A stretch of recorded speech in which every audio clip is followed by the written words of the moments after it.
परंपरा शुरू हो रहा है। बीजेपी जदयू वाला परंपरा शुरू कर रहा है नया, तो आने वाला पीढ़ी देखेगा, रिकॉर्ड देखेगा, फाइल देखेगा, क्या हुआ नहीं हुआ। कैसे माननीय नरेंद्र मोदी जी कहता रहा 70 साल से कांग्रेस कुछ नहीं किया, तो 14 साल में सब देश बसा दिए हैं क्या? नरेंद्र मोदी या नीतीश कुमार बिहार बसा दिए हैं। पहले के लोग मुख्यमंत्री नहीं किया, जिसका राज रहो नहीं किया तो कौन किया? 20 साल में कर दिए थे का, पूरा बिहार बसा दिए थे हर चीजें, और 70 साल में वो बसा दिया 14 में आए तो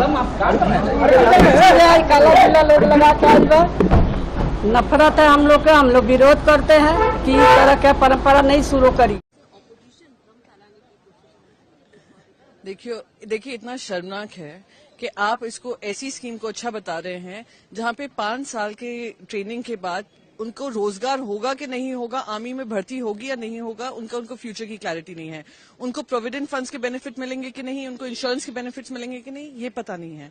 ये शर्मनाक है। और कल एक अखबार में रिपोर्ट आई थी कि वो अग्निवीर ज्वाइन करते हैं, अग्निवीर में शामिल होते हैं, पर उनको लगता है अभी 5 साल आगे जाकर हमारा कुछ होने नहीं वाला है, तो वो चोर बन जाते हैं।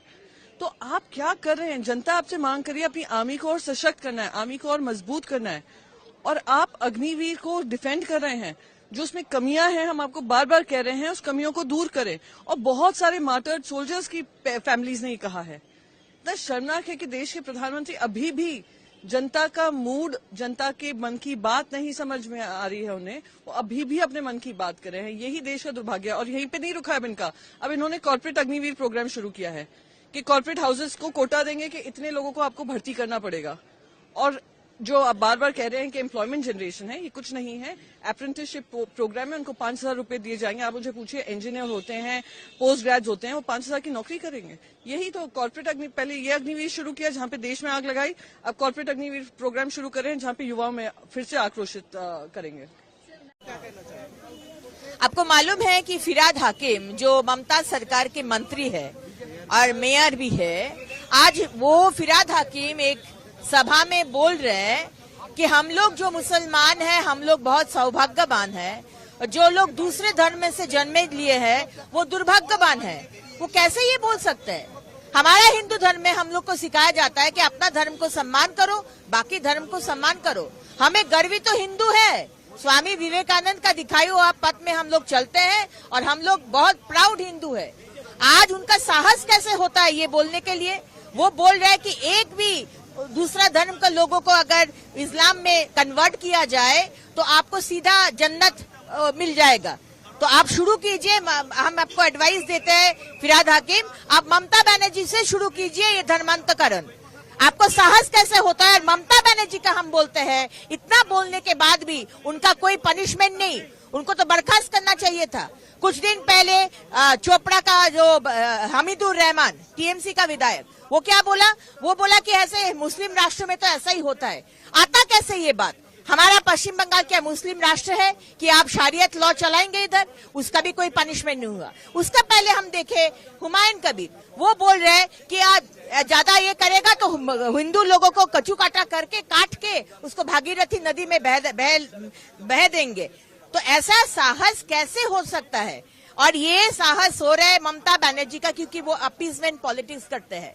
हम लोग बोलते हैं सबका साथ, सबका विकास, सबको लेकर चलो, सबका डेवलपमेंट पॉलिटिक्स करो।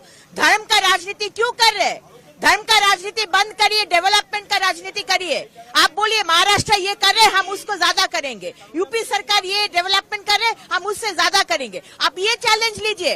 और आप धर्म का राजनीति कर रहे, अपीजमेंट पॉलिटिक्स कर रहे, हम लोग धिक्कार कर रहे और फिराद हाकिम को हम लोग कंप्लीट बॉयकॉट कर रहे। ये फिराद हाकिम जो इस्लाम का बात करते हैं और उनका एरिया में जो अग्रणी चेतला अग्रणी पूजा है, वहाँ दुर्गा पूजा का खूंटी पूजो करता है। ये द्विचारिता क्यों?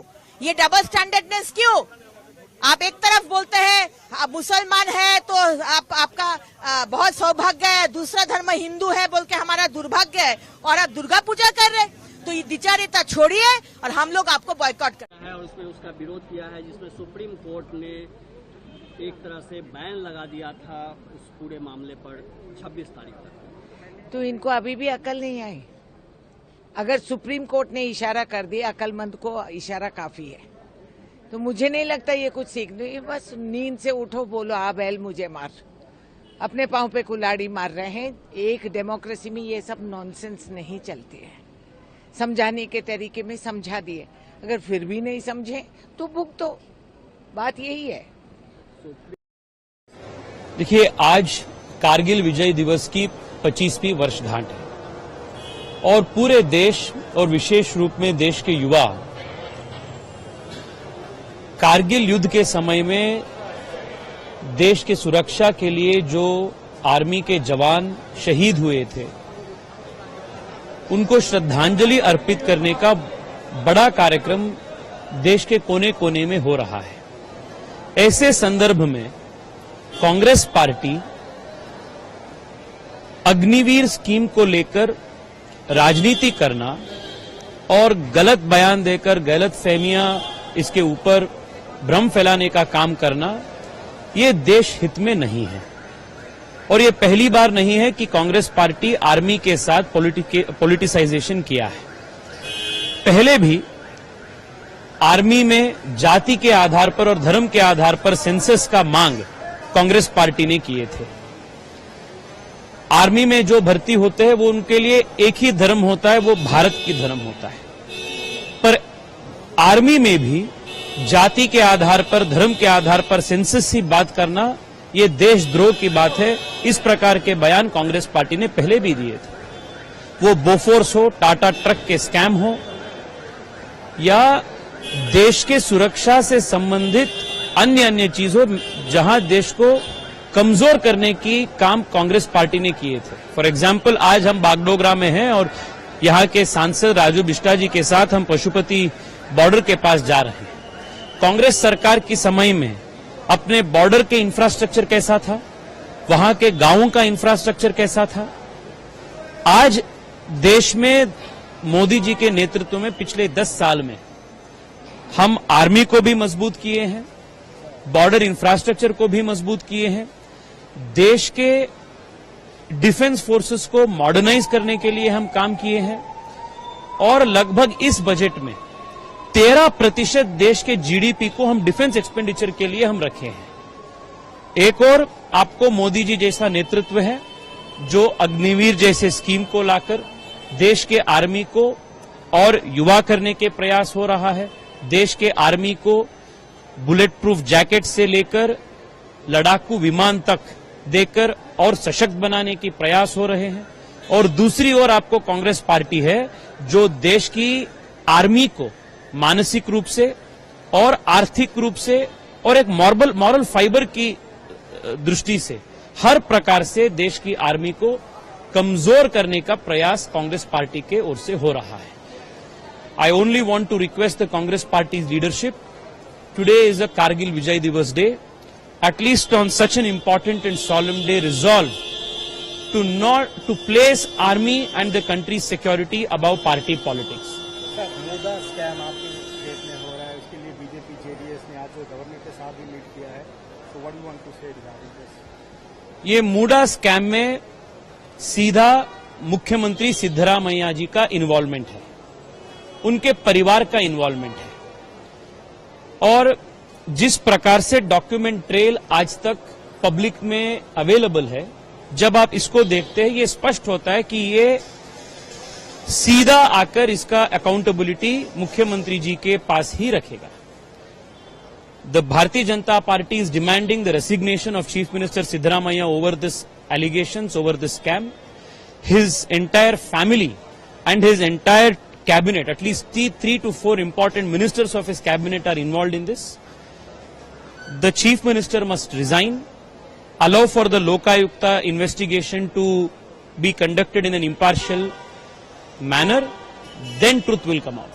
Sir, lastly, sir, so you are in Bengal, so what future you are looking for under the leadership of Mamata Banerjee?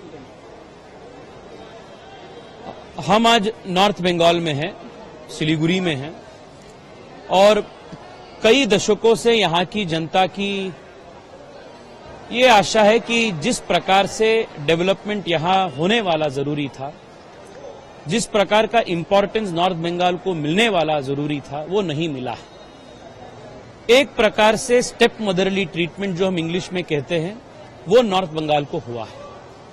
पर माननीय सांसद राजू जी लगभग 5 साल से इलेक्ट होने के बाद दार्जिलिंग के लिए, यहां के द्वार और तेराई रीजन के लिए लगातार उन्होंने प्रयास किए। मुझे याद है मैं जब कॉलेज में था, यहां सिक्किम में ट्रेकिंग करने के लिए हम यहां आते थे और बागडोगरा के जो आज के ये यहां एयरपोर्ट में हम हैं, तब भी ये देश के सबसे क्राउडेड एयरपोर्ट था। आज भी ये देश के सबसे बिजिएस्ट और क्राउडेड एयरपोर्ट है। पर मोदी सरकार आने के बाद और राजू बिस्टा यहां से 2 बार सांसद बनने के बाद ही 3000 करोड़ रुपए इस एयरपोर्ट को एक इंटरनेशनल दर्जा पे लेकर जाने के लिए एक प्राविधान मिला है। यहां कालिम्पोंग के लिए एक नया नेशनल हाईवे का निर्माण का काम भी हो रहा है। प्रधानमंत्री आवास योजना हो, प्रधानमंत्री जी के अन्य सोशल सिक्योरिटी स्कीम्स हो, इन सबको धरातल पर जारी करने के लिए यहां लगातार प्रयास भारतीय जनता पार्टी के सांसदों के काम से हो रहा है। पर ममता बनर्जी की सरकार ना बंगाल को या खास तौर पे नॉर्थ बंगाल को कुछ उनसे भलाई नहीं हो रहा है। पूर्ण विश्वास है कि जब भी अगले चुनाव होगा, जनता ये फैसला लेगी कि भारतीय जनता पार्टी के नेतृत्व में नई सरकार बंगाल में स्थापित हो जाएगी। इतनी कहानी बताऊं आपको, लखनऊ में भी एक हत्या हुई है, सरोजनी नगर इलाके में। कौन बचा रहा है सोचो आप। सरकार में बैठे लोग, खासम खास लोग जिनके पास पैसा है, जिनके पास संपर्क है, उस हत्या का खुलासा नहीं होने दे रहे हैं और जो दोषी हैं उनको नहीं पकड़ने दे रहे हैं। वो लोग बीजेपी के लोग हैं शामिल। मेरे में पूरी फाइल है कि जहां बीजेपी के लोग ही कानून व्यवस्था को बिगाड़ रहे हैं। तो कितनी कहानी बताऊं, ये तो कुछ जगह की कहानी है। और आप याद कीजिए आईपीएस कितने दिन फरार रहा। कानपुर में जो दंगा हुआ था, मैं आपके सामने कह रहा हूं, कभी न कभी जांच होगी, उसकी दोबारा जांच होगी। वहां पर पुलिस ने जिस तरीके से पैसा वसूला है लोगों पर और खासकर मुसलमान भाइयों से पैसा लिया है, झूठे मुकदमे लगा करके, डर दिखा करके, जब सरकार की जानकारी में आया तो सरकार को अधिकारी हटाना पड़ा। उस अधिकारी के साथ मिलकर के लोगों ने करोड़ों रुपए वसूला था। कितनी कहानियां बताएं आपको, भरी पड़ी हैं। और फाइल अभी मुझे लोग देखे गए हैं, अगर फाइल का पढ़ दें तो न जाने कितना भ्रष्टाचार दिखाई देगा केवल एक विभाग का। और फिर ये ड्रोन वाला कोई कार्यक्रम चला रहे हैं बीजेपी वाले, ड्रोन उसी से देखेंगे, ऊपर से ही देखेंगे। बताओ, आप अस्पताल जाते हो, ड्रोन की जरूरत है आपको क्या अस्पताल में भीड़ देखने के लिए? लोहिया अस्पताल जाइए, आप सिविल हॉस्पिटल जाइए, पीजीआई आप जाइए, क्या आपको ड्रोन की जरूरत पड़ेगी भीड़ देखने के लिए? आप किसी रेलवे स्टेशन पे चले जाओ, आपको जरूरत पड़ेगी ड्रोन की भीड़ के लिए देखने के लिए। तो 10 साल रह करके इन्होंने हर व्यवस्था को खराब किया है, हर व्यवस्था, हर विभाग बर्बाद कर दिया। ये दावा करते थे कि मेडिकल कॉलेज बना रहे हैं, बताइए 13 मेडिकल कॉलेज नहीं बन पाए जिनको एनएमसी ने मान्यता नहीं दी। कहीं मान्यता मिली है 13 मेडिकल कॉलेजों को? और जो मेडिकल कॉलेज हैं उनकी स्थिति क्या है? कहीं इलाज नहीं मिल रहा गरीब को। एक जिला अस्पताल नहीं बनाया जहां पर दवाई, इलाज, इंतजाम पूरा मिल जाए गरीब को। तो स्वास्थ्य विभाग वो दिखाई दे रहा है, और कितना भ्रष्टाचार होगा उसमें पता ही नहीं। ये तो कुछ खुल रहे हैं, और ये खुल इसलिए रहे हैं कि कुछ लोग मोहरा बन गए हैं। वो मोहरा हैं, दिल्ली के वाईफाई के वो पासवर्ड हैं।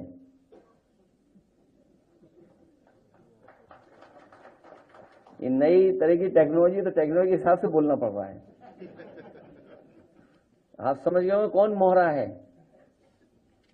सुनने में आया कि मौर्य जी मोहरा हैं,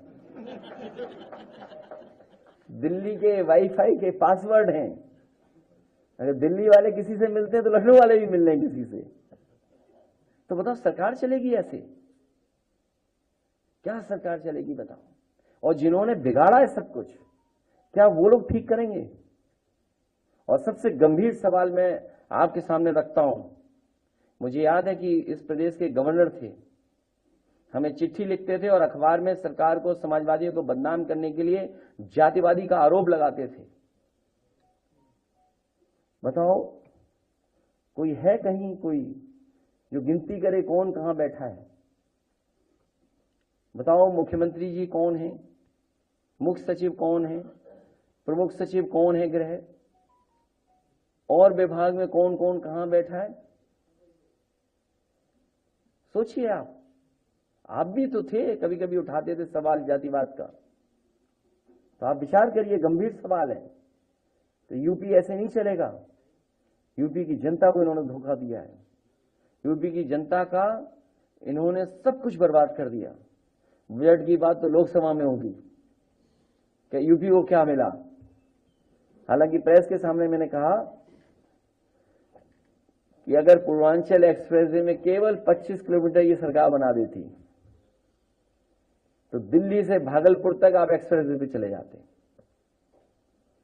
जिस गांव में जितना बना करके छोड़ दिया हम लोगों ने, उस गांव से आगे 1 इंच जमीन नहीं सरकार ने ली। अगर कोई गाजीपुर का हो तो वो जानता होगा पखनपुरा तक छूट गई थी सड़क, उसके आगे नहीं सड़क जा पाई। तो अगर वो सड़क बन जाती जो पैकेज दे रहे हैं बिहार को, और बिहार की बाढ़ कैसे रुकेगी बिना यूपी की बाढ़ को?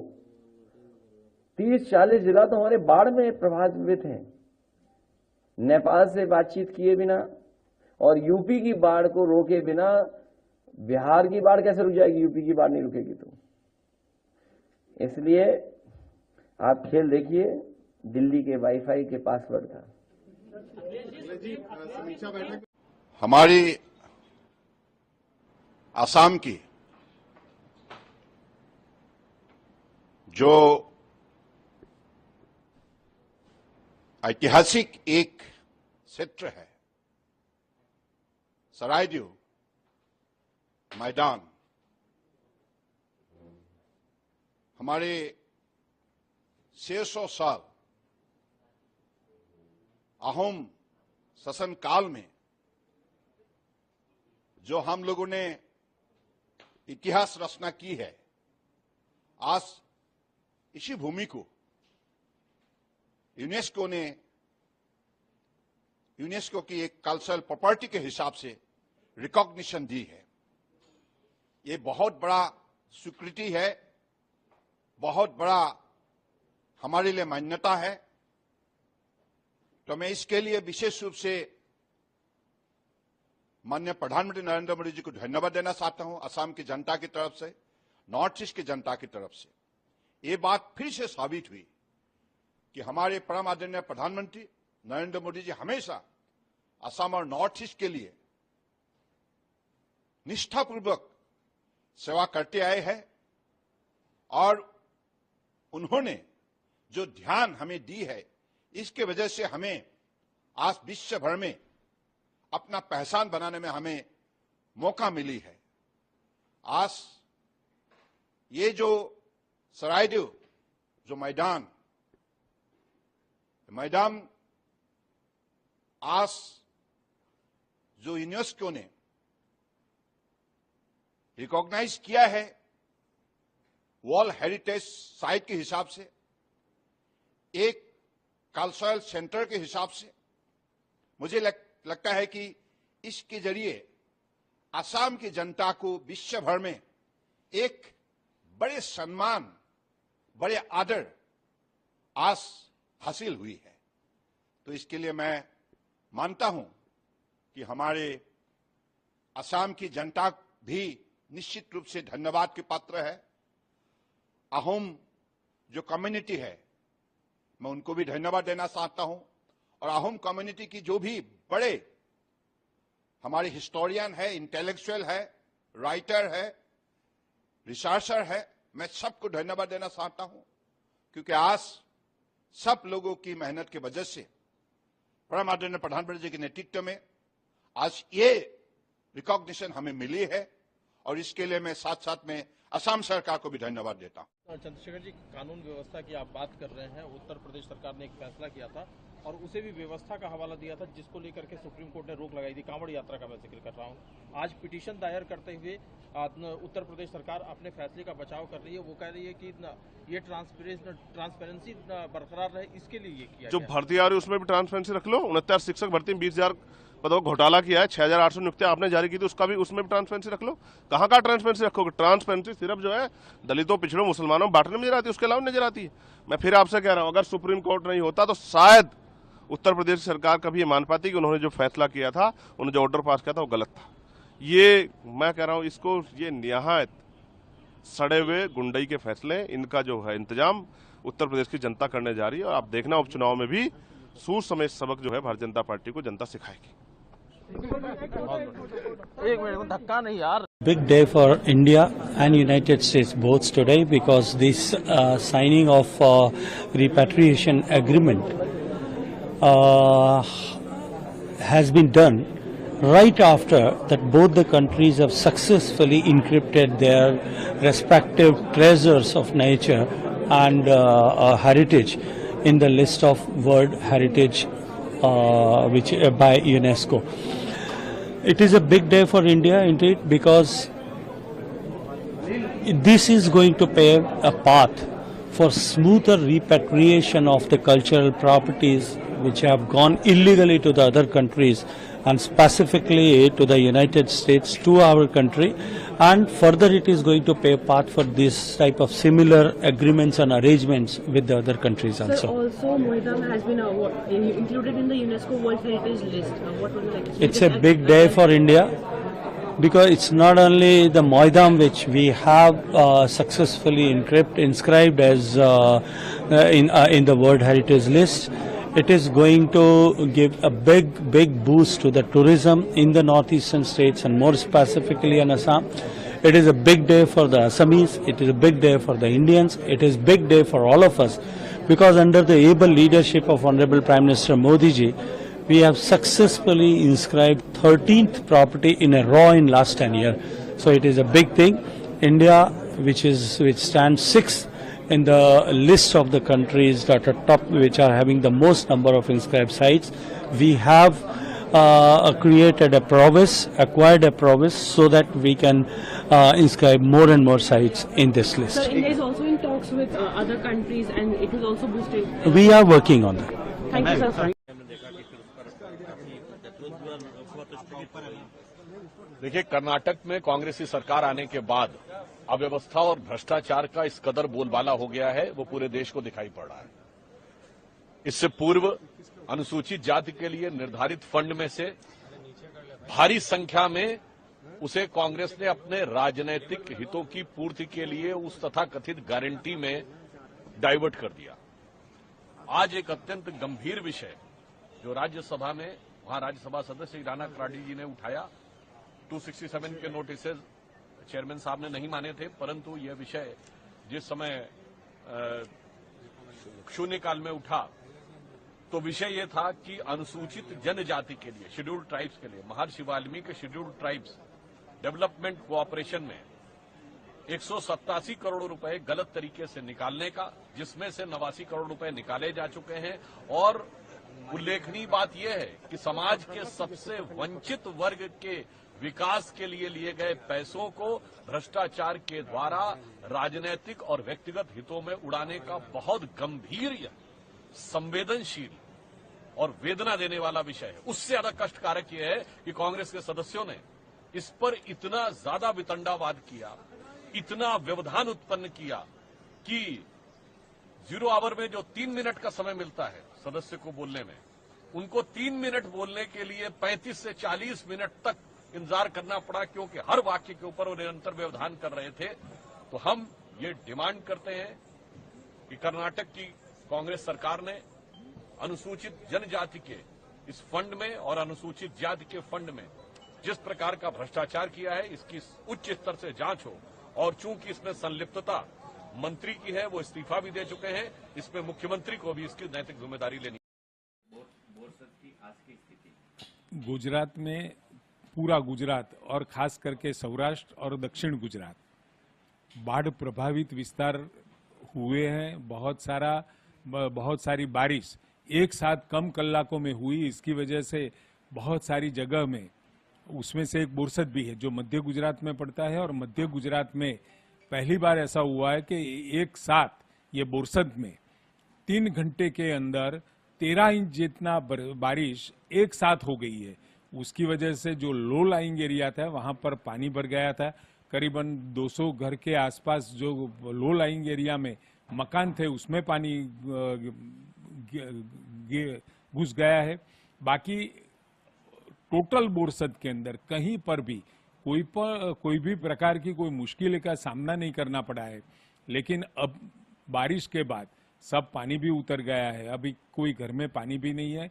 लेकिन बारिश के बाद किसी भी प्रकार का वेक्टर बॉर्न डिसीजेज, पानी जन्य रोग न हो, उसके लिए की व्यवस्था भी यहाँ की गई है। क्लोरीनेशन पानी का, साथ में जो गंदगी वाले विस्तार हो गए हैं, जो कादव कीचड़ से भरे हुए हैं, वहां पर दवाई का छंटकाव वगैरह की पूरी व्यवस्था, और यहाँ का पूरा तंत्र, हमारे उपदंडक श्री और पूरी भाजपा की टीम और साथ में वहीवटी तंत्र मिलके लोगों की सहाय में लग गए थे। उसकी वजह से जिस लोगों को शेल्टर देना था उसको शेल्टर भी दिया गया, उसको खाना देने का काम, ये सब काम यहाँ पर हो गया है। पूरे देश के लिए बहुत बड़ी उपलब्धि है, खासतौर से नौजवानों के लिए। माननीय वित्त मंत्री ने बजट के भाषण में जिस बात पे बल दिया और जिस योजना का उन्होंने जिक्र किया, आज उसी योजना से जुड़ी जो हमारी स्कीम है उसका उद्घाटन हमने किया। स्किल लोन पहले सिर्फ 1.5 लाख रुपए तक की सीमा थी, उसे 7.5 लाख रुपए तक कर दिया गया है। पहले सिर्फ कुछ ही सीमित बैंक की भागीदारी इसमें थी। आज जो RRBs हैं, शेड्यूल बैंक्स हैं, जो ग्रामीण देहात के क्षेत्रों में भी बैंक शाखाएं हैं, जो NBFCs हैं जिनका बहुत बड़ा दायरा, बहुत बड़ी पहुंच है, उनको भी इस योजना से जोड़ा गया है। पहले सिर्फ NSPF अलाइंड कोर्सेज जो थे, जो अप्रूव्ड कोर्सेज थे, उन्हीं को रखा जाता था। अब हमने कहा है कि जो प्राइवेट पार्टनर्स हैं, जो MNCs हैं, जो बड़े ट्रेनिंग और शिक्षण संस्थानें हैं, जो वो ट्रेनिंग कर रहे हैं उसको सिद्ध पे डाला जाए, और अगर कोई लाभार्थी आना चाहता है उसको 7.5 लाख रुपये तक का लोन। और ये भी हमें समझना होगा कि लागत बढ़ती जा रही है। जो फ्यूचर स्किल्स की डिमांड अब इंडस्ट्री से आ रही है, इंडस्ट्री 4.0 की हम बात कर रहे हैं, और आने वाले 10 साल में मशीन लर्निंग, AI, अब हम ड्रोन की बात कर रहे हैं। तो नई टेक्नोलॉजी जिस स्पीड से आ रही है उसके लिए हमें कौशल विकास के अपने सिस्टम्स को भी देखना होगा, और नौजवानों की डिमांड बढ़ चढ़कर आ रही है इन फील्ड्स में। आज सरकारी स्कूलों में भी, केंद्रीय विद्यालयों में और नवोदय विद्यालयों में भी AI की ट्रेनिंग का, कौशल विकास का काम चल रहा है। लेकिन इन सब के जो स्कीम्स के जो कोर्सेज होते हैं वो महंगे होते हैं। आप प्राइवेट इंस्टीट्यूशन में अगर आप जाएंगे, प्राइवेट स्किल यूनिवर्सिटीज़ भी देश में चल रही हैं, वहाँ आप पता करेंगे वो बहुत महंगा है। तो आम छात्र के बहुत से वो चीज़ें बाहर थी, अब उन्हें सुलभ किया गया। सर, कोलैटरल भी होगा, कोलैटरल कोई लगेगा, और 75% गारंटीड है। तो एक तरह से जो रिस्क होता है बैंक का, फाइनेंशियल इंस्टीट्यूशन का, उसको हमने कम किया गया है, उसका ख्याल किया है। और जब रिस्क कम होगा तो बैंक जो है अच्छे रेट ऑफ इंटरेस्ट पे, तो हमने उसको भी हमने कैप किया है कि कोई ज़्यादा रेट ऑफ इंटरेस्ट ना लिया जाए, market aligned rate of interest पे छात्र इसकी सुविधा ले सकते हैं। सर, बजट को लेकर लगातार कहीं ना कहीं गतिरोध हो रहा है, क्या कहेंगे? तो होता है, ये तो लोकतंत्र की प्रक्रिया है। कभी कभी लोग बजट जैसा भी हो, कैसा भी हो, एक रटा भाषण दे देते हैं कि मिडिल क्लास नाराज है और गरीब खफा है और किसान के लिए कुछ नहीं है। मैं सबसे अपील करूंगा कि बजट के सिर्फ स्पीच पे ना जाएं। स्पीच को तो देखें, बेहतरीन स्पीच थी, लेकिन बजट के जो दस्तावेज हैं वो सब खासतौर से MPs को पढ़ना चाहिए। बराबरी में भी बहुत खास बनाया गया है, खासकर कौशल विकास को बहुत ही महत्वपूर्णता से देखा गया है। और आप सर मंत्री हैं, तो किस तरीके से देखते हैं, मोदी सरकार ने अपना जो पसंदीदा मंत्रालय वो आपको दिया है, और इस वाले बजट में काफी सारे रोजगार को लेकर के विकल्प खोले गए। जो सोच के मैं NDA में आया था और जो मैं करना चाहता हूँ उस सपने को पूरा करने के लिए बहुत बड़ी ताकत दी है, बहुत बड़ा आशीर्वाद और विश्वास हमारे मंत्रालय पे दिया है। और ये विश्वास मुझ पे नहीं, देश के नौजवानों पे प्रधानमंत्री खुद कर रहे हैं। वित्त मंत्री के अब तक के जितने बजट ये भाषण हुए हैं, आज़ादी से लेकर अब तक अगर आप अवलोकन करेंगे, पहली बार किसी वित्त मंत्री ने 14 बार कौशल विकास की बात अपने बजट के भाषण में की है, 24 बार उद्यमता की बात की है, रोजगार की बात की है, नौजवानों की।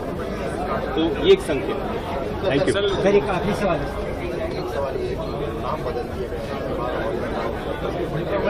सर सामने देख के बोल लीजिएगा। मंडपम कर दिया गया, उसको लेकर भी अब कांग्रेस पार्टी की तरफ से विरोध किया जा रहा है। नाम एक पहचान का हिस्सा है। अब राष्ट्रीय शिक्षा नीति का मैं उदाहरण आपको देता हूँ। कभी कभी हम जब शिक्षा की व्यवस्था की बात करते हैं तो कुछ राज्य में जो विपक्षी पार्टी हैं वो विरोध करती है कि आप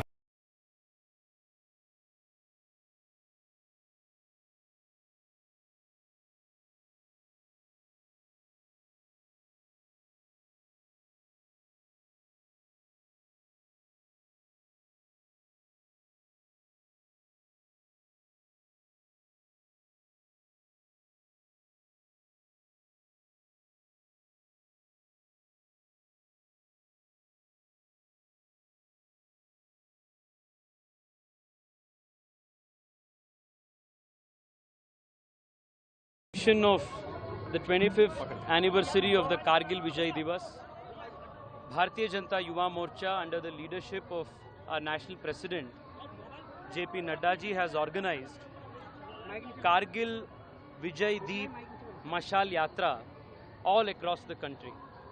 In more than 900 districts of the country today, thousands of young people have come together to hold torchlight parades in memory of the martyrs who made the supreme sacrifice for the sake of Bharat. Starting today evening, a Vijay Deep will be lit in about 900 districts of the country, which will be kept alive for 25 hours continuously until tomorrow evening.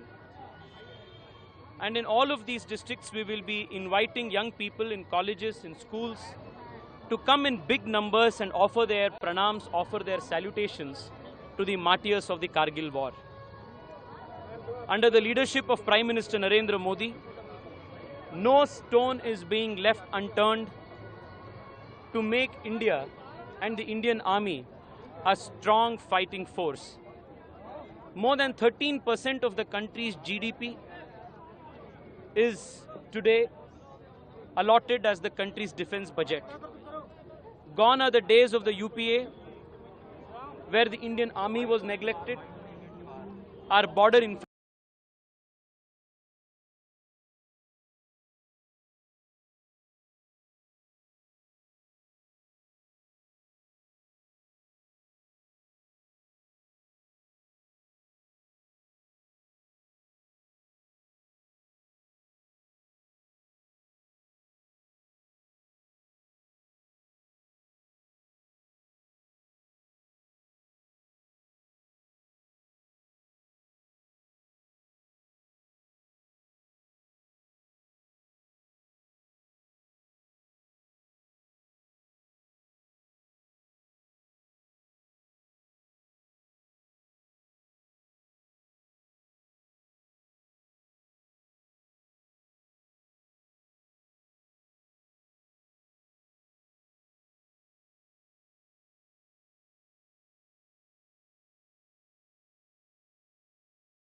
आप पर सवाल उठाया है और कहा है कि उनकी माताजी और उनकी पत्नी कितनी पढ़ी लिखी है जो दूसरे पर इस तरह से महिलाओं पर टिप्पणी कर रहे हैं, अपमानित करने का काम कर रहे हैं। देखिए, राबड़ी जी ने इसको महिलाओं पर टिप्पणी से ले लिया है। राबड़ी देवी जी बिहार की मुख्यमंत्री भी रही हैं,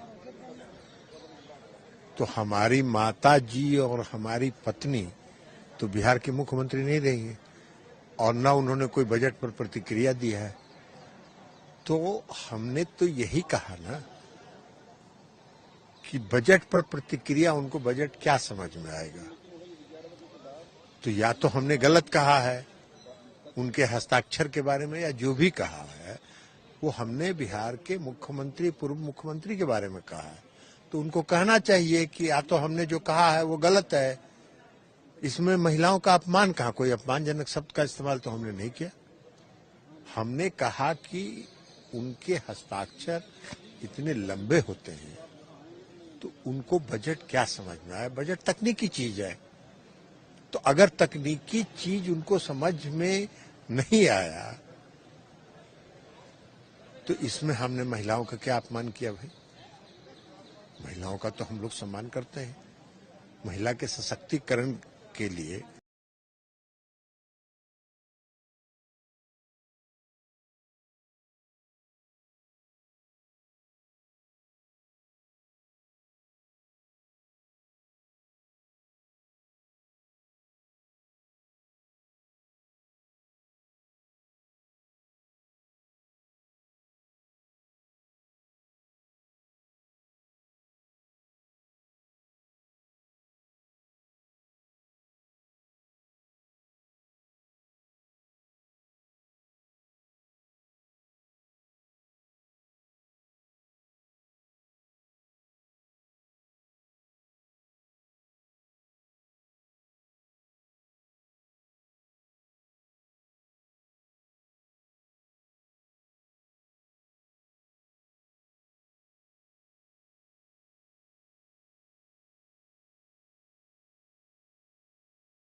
Today, the Honorable Chief Minister has presented the first budget of the BJP government in Orissa. The budget is in two parts. There's one part, the first part is the agriculture budget.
Sir आज 25 साल पहले का आज का वो दिन, कारगिल दिवस, जब हमारी देश की सीमाओं के अंदर बगल का देश पाकिस्तान अपने सैनिकों को घुसाता है और पूरा देश एक तरह से